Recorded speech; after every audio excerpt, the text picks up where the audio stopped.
would like to comment on the title that I gave the exhibit.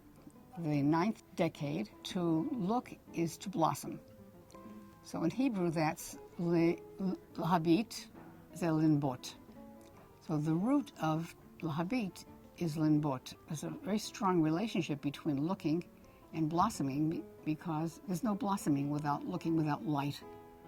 I'm in my ninth decade. I can still look, I can see, I have light, and I continue to blossom, which is nothing less than a divine gift, a gift of God. So I could start the morning by saying Pokeach Ivrim, with the morning blessing, who opens the eyes of the blind. But since I'm not a disciplined davener, I can say it all day long, as unorthodox as that sounds, and I do. How do I work? I put things together, putting things together that you don't normally see together. For example, the map that's behind me is an old topographical map that was behind the door of Jacob's study. What do I hang from it? All his shoe trees. What does it mean? It's an indicator of Lech Lecha, go forth. And I should say that Lech Lecha is one of the two major themes that obsess me. The reader of Hebrew knows that the words Lech Lecha are spelled exactly alike. They look like carbon copies of each other, and usually that idiom is treated as an idiom, as a single unit. Go forth, get thee, go for your own sake. But I don't take that route. I like to see those two words as opposite of each other. So lech means go out, and lecha means go in. That defines the spiritual journey. As you go out, and the same time as you go out, you go in.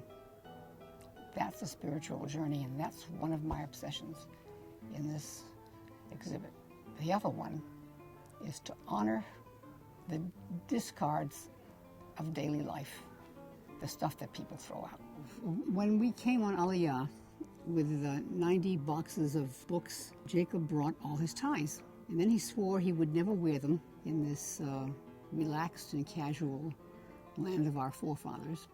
When he died, the slacks and the sport coats were upgraded to other men, but the ties remained. We had this great photograph of the windows and doors of Jerusalem, this huge poster. It occurred to me that because Jacob was tied to Jerusalem, pun intended, that's what we would do. So we glued the ties in a nice arrangement on the poster and called it Tied to Jerusalem. This is Moses, and it's also Jacob. So how is it Moses? When he got the second tablets, he came down from the mountain. These are the second tablets. From some computer thing, I don't remember how I got it, he did not know that the skin of his face beamed. So how did I translate that visually? There's a mask there. You can see the mask. It's a welding mask. At one point in my life, I thought I would try to learn to weld. But it turned out that I was so afraid of the fire, that spark, I hung the mask on the wall and waited for the right inspiration. And that was the inspiration. He's wearing the mask, lo yadaki karan or parav, not knowing that his skin of his face beamed. And how is that a reflection of Jacob? When he's involved in studying, he's very intro, not extra, not beaming to the public, but beaming internally. Next to Moshe lo yadaki karan or panav is evidence of our last date together. We went to hear the Swingle Singers in Gerard Bahar. We walked home from Gerard Bahar on this lovely spring night, and when we got to Shalom Aleichem and heading down toward Jabotinsky, the incline was very steep, and he stumbled and flew across the pavement and remained unconscious until his death 2 months later. There are 3 portraits of Jacob here. This one, the jug, is large vessel. Now, when we found it, Arnold and I walking in the street, the neck was broken. So the best way to treat that was to put a collar on it. So we compensated for the break, and we gave it a good name, Large Vessel. It also carries an award that he got from the National Foundation for Jewish Culture for his scholarship in the year 2002. Next to the Large Vessel is Illuminating Mind. This is a huge piece of coral that we found in Florida when the children were young, so you can imagine how long ago that was. One of my firstborn child, that was over 60. So this was 50 years ago, perhaps more. The remnants of a menorah on top talk about the illumination, and the mind is ever present. Interestingly, this was set on this platform in front of the mirror just by chance. So chance operates in creation, in creativity. Chance operates all the time in my creativity. So the fact that the fire illuminates the mirror and the large vessel and the illuminating mind is a perfect combination. Thank you, mirror. This one in the front is a favorite of mine. It's his bow ties. The bow ties that came on Aliyah in 1994. They're butterflies in Hebrew. That is parparim.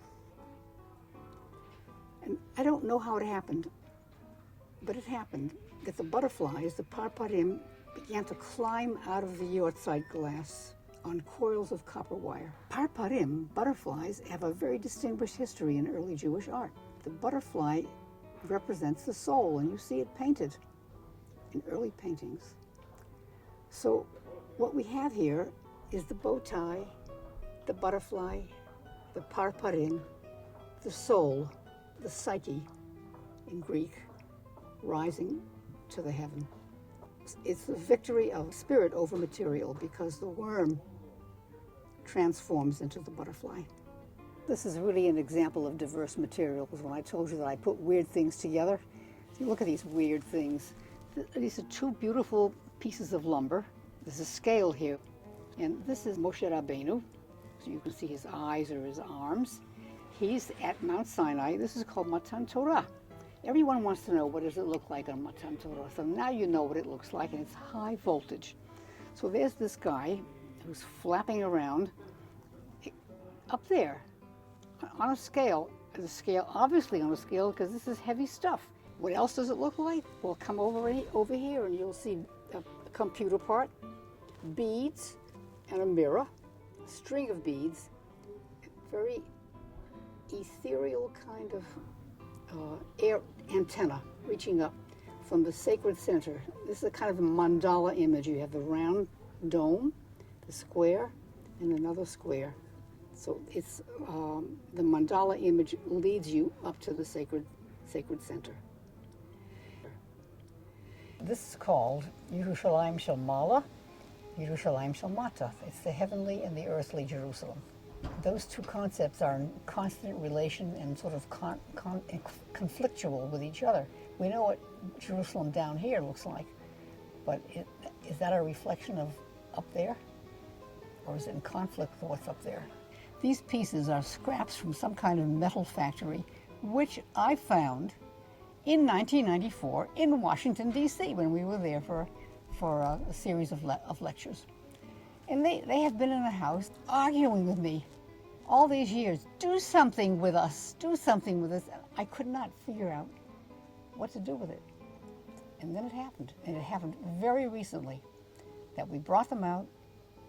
Eli, Ovadia, and I brought them outside on this mirror and put them on the mirror, placed them on the mirror, and it came into being. Sometimes we labor over stuff for a long time, and sometimes the birth is very quick.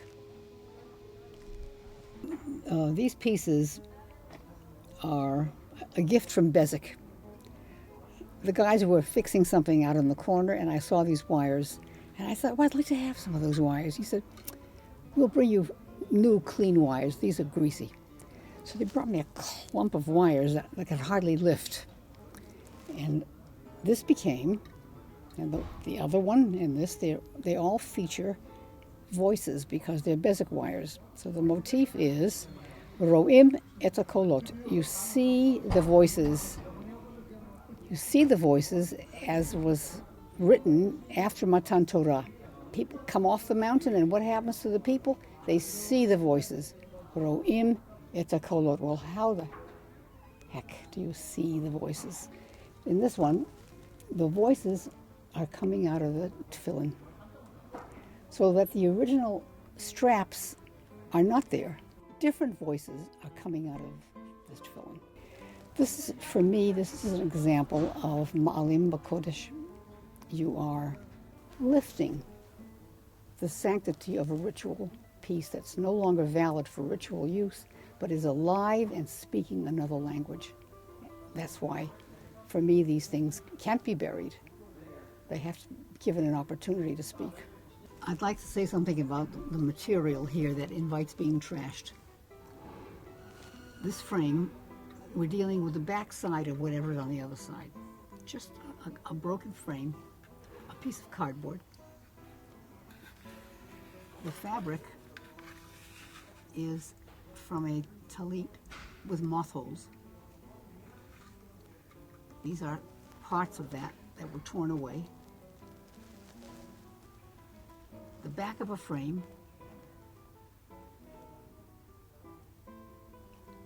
It honors the discards.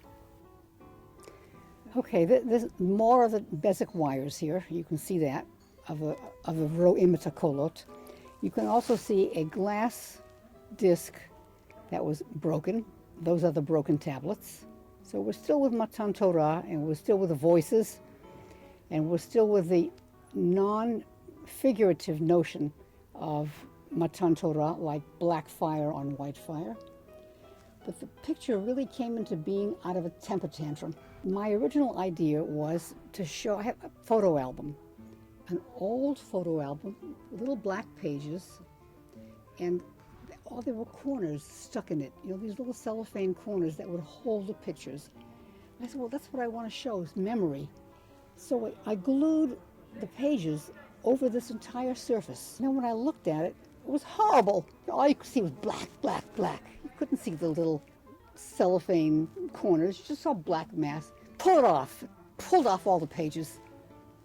And lo and behold, what looks like paint that was what Jackson Pollock throws the paint.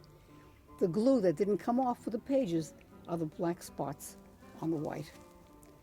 Well, it was reborn.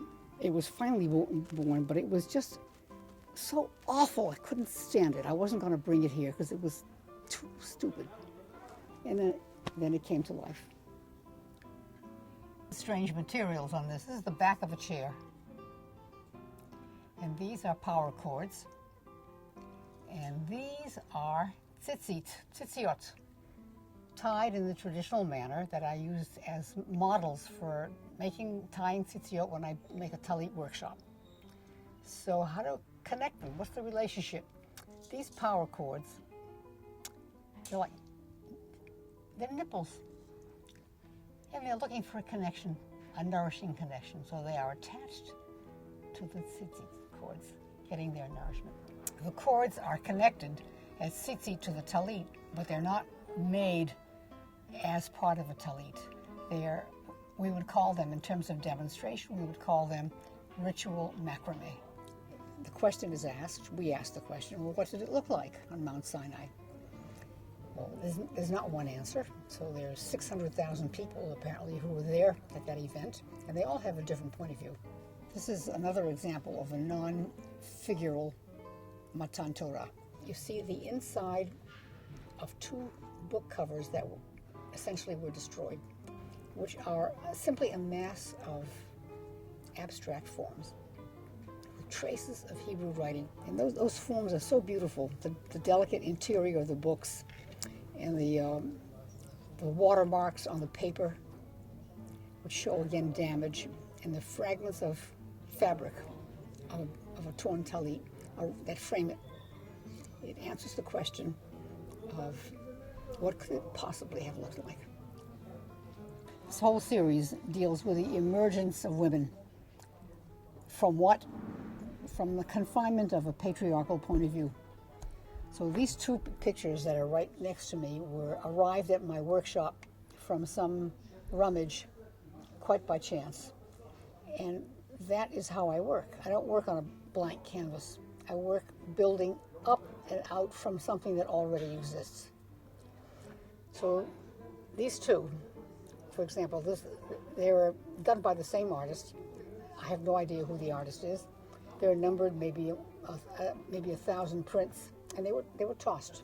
The one on the right, the woman is caught in the svach. This is an image from the ram caught in the bushes in the Abraham narrative. She's trapped by the thorns and confinement of tradition.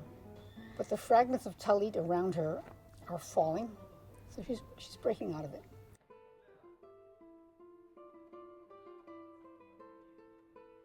I happen to like this one very much. I don't always love the work that I do, and very often I can make something and just walk away from it. But I have a very warm feeling about this. It's very textured. Her relationship with tradition is textured. You can see the lace that covers her head, and you can see the beads that flow from her, sort of like the straps of tefillin, but different. The picture is framed in aspects of talit, but with lace. It's soft, it's warm, it's not hostile, it's textured. It's a study in shades of gray. That's a cliche today, isn't it? Many shades of gray. The internal image of a woman, a fertile image of a woman, is the view of somebody who's wearing a tzitzit. That's his view of her. That's what she's about. It's fertility.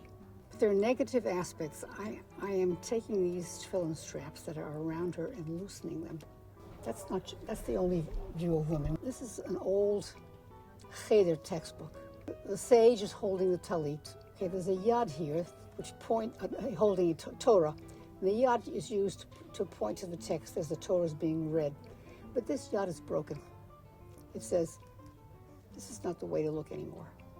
The figure is surrounded by the print of a paisley print. Here's the fabric. Placed on the other side, it was sprayed through so that you see the positive and the negative, the old image and the renewed image. This made it all the way from Berkeley. This is not a recent work. It was standing on the mantle in the bedroom, and somebody knocked it over. And the knocking over broke the glass on the inside.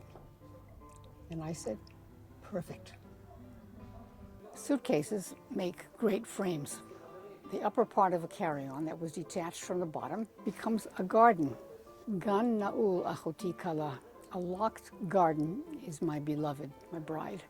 The red bra is my beloved in the locked garden, or coming out of the locked garden, as the case may be. These ritual artifacts are trapped under glass. They fill the frame, flattened out, gone the three-dimensionality. But one of them got out. One could say about this, if you uncover your head, you might expose your mind.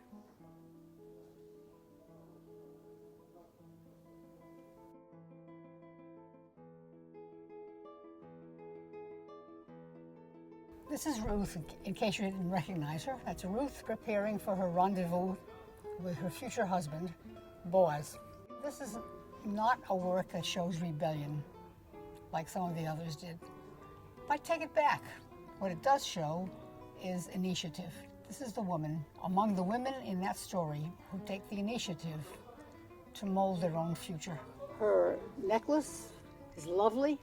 The wheat stalks indicate where she is in the Goren. She has no face, just a round, halo-like presence for her head, her mind, her face.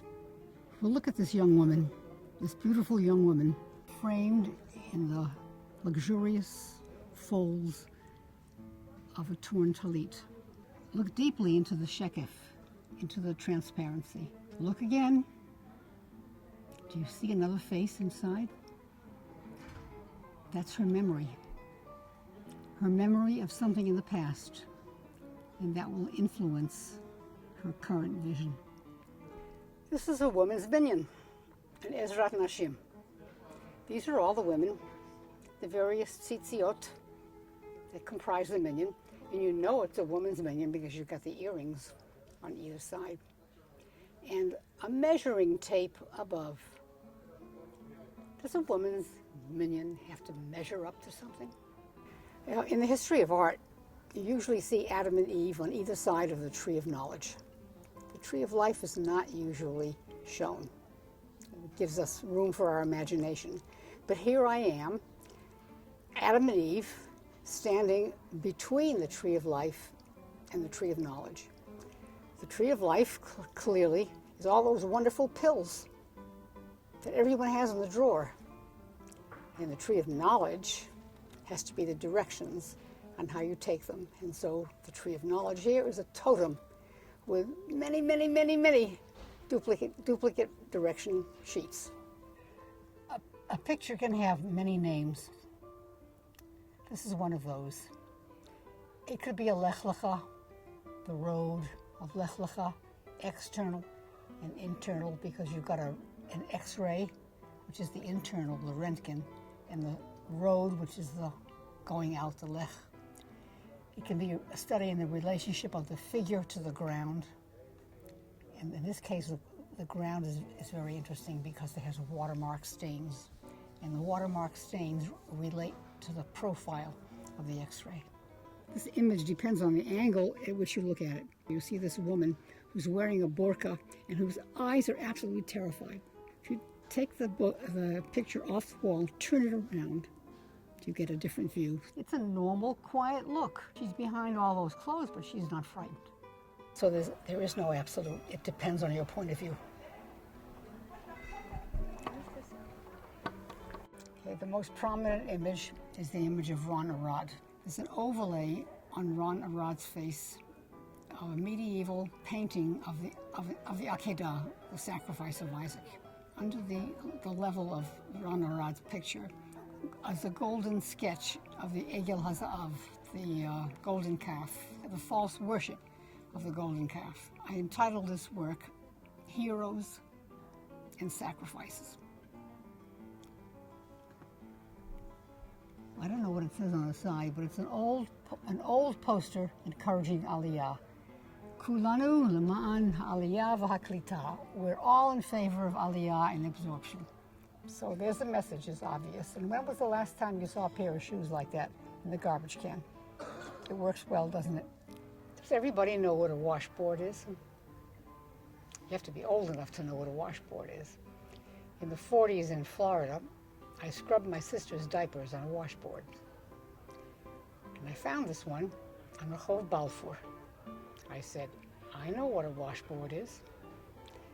But it was in my house for a long time before I figured out what to do with it. This expresses my love and worry about Israel. A flag, not in great condition, on the washboard. We're talking about laundry, aren't we? And then on top of it, there's the laundry instructions. Your sins as scarlet can be as white as snow. Wash with bleach, press with devotion. We need to do something about us and our behavior in this country. Another troublesome image. The sign, Mokshim, mines. When did I find that? In 1950, when we were first here on our first visit. It's not something you throw out. Moriah is a building company. It was not difficult for me to put Moriah together with the Mokshim because Moriah is the mountain upon which Abraham is told to make his sacrifice. It's full of mines.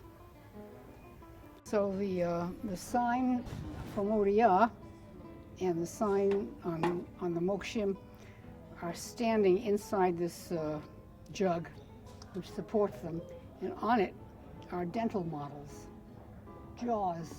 What part of the body more expresses the emotions than the mouth?